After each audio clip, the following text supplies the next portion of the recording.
नमस्कार, आप देख रहे हैं न्यूज एक्सप्रेस। मैं हूं आपके साथ शबनम। पश्चिम बंगाल के चुनावी नतीजे आ रहे हैं और जो रुझान सामने आ रहे हैं उसने कहीं ना कहीं ममता बनर्जी को टेंशन दे दी है और ये रुझान बीजेपी के पक्ष में जाते हुए नजर आ रहे हैं, क्योंकि अभी तक के रुझानों में जो चौंकाने वाले आंकड़े नजर आ रहे हैं वो ये है कि बीजेपी बहुमत के आंकड़े के पार पहुंच चुकी है। तो इस बार अगर ये रुझान नतीजों में तब्दील हो जाते हैं तो फिर जाहिर सी बात है बंगाल में कमल खिलेगा और ममता बनर्जी के हाथ से सत्ता चली जाएगी। लेकिन इसी बीच कई मुद्दों पर अहम चर्चा भी बंगाल में हो रही है कि जहां पर प्रधानमंत्री मोदी ने प्रचार किया वहां बीजेपी का क्या हाल रहा, जहां पर अमित शाह ने रैलियां की वहां पर बीजेपी ने कैसा प्रदर्शन किया और जहां बाकी राज्यों के मुख्यमंत्रियों ने मोर्चा संभाला वहां बीजेपी ने क्या कमाल किया। तो इसी के साथ सबसे पहले चर्चा में आया प्रधानमंत्री मोदी का झालमुड़ी खाना, क्योंकि इस बार बंगाल में झालमुड़ी ने काफी चर्चाएं बटोरी।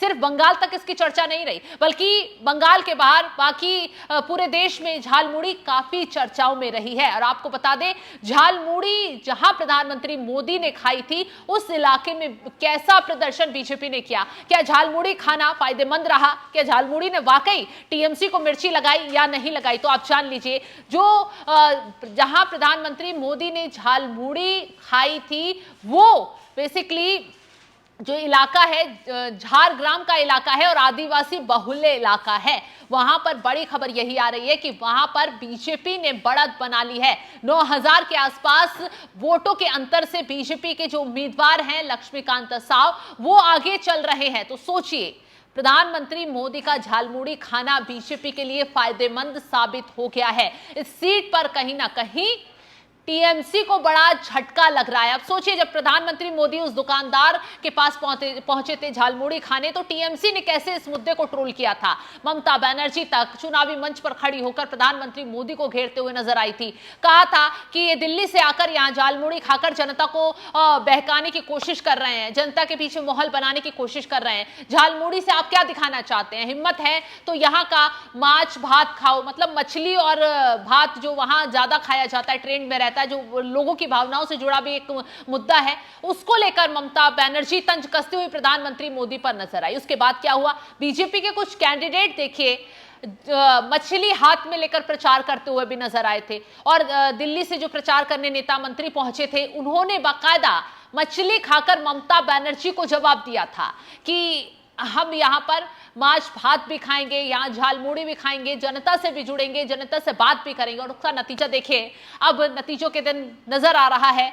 जिन जिन सीटों पर प्रधानमंत्री मोदी ने मोर्चा संभाला और सबसे बड़ी बात जहां झालमुड़ी खाई वहां बीजेपी बढ़त बनाती दिखाई दे रही है। और जो बात कर रहे हैं हम झारग्राम सीट की, वहां पर बीजेपी के लक्ष्मीकांता साव फिलहाल जो है 9000 के आसपास वोटों से आगे चल रहे हैं। चुनाव आयोग के रुझानों के मुताबिक लक्ष्मीकांता साव जो है 9000 के आसपास वोट के आसपास चल रहे हैं। वहीं टीएमसी के जो उम्मीदवार हैं वो दूसरे नंबर पर चल रहे हैं। इस सीट पर कुल 21 राउंड की काउंटिंग होनी है। अब तक 3 से 4 राउंड के मतदान यहां पर मतगणना हो चुकी है। चुनाव आयोग की वेबसाइट ये बता रही है कि 38 सीटों के रुझान अभी तक आ चुके हैं। 28 में भाजपा आगे चल रही है और देखिए झारग्राम की जो ये सीट है उस पर भी बीजेपी आगे चल रही है। तो सोचिए, जो टीएमसी का गढ़ हुआ करता था, जहां पर टीएमसी का दबदबा रहा, जहां पर ममता बनर्जी को यह उम्मीद थी कि एक तरफा चुनाव जीत जाएंगे, वहां ममता बनर्जी की जमीन हिल रही है और बीजेपी उन सीटों पर बढ़त बनाती नजर आ रही है। झारग्राम की सीट पर हमने बात की, प्रधानमंत्री मोदी ने इसी सीट पर झालमुड़ी खाई।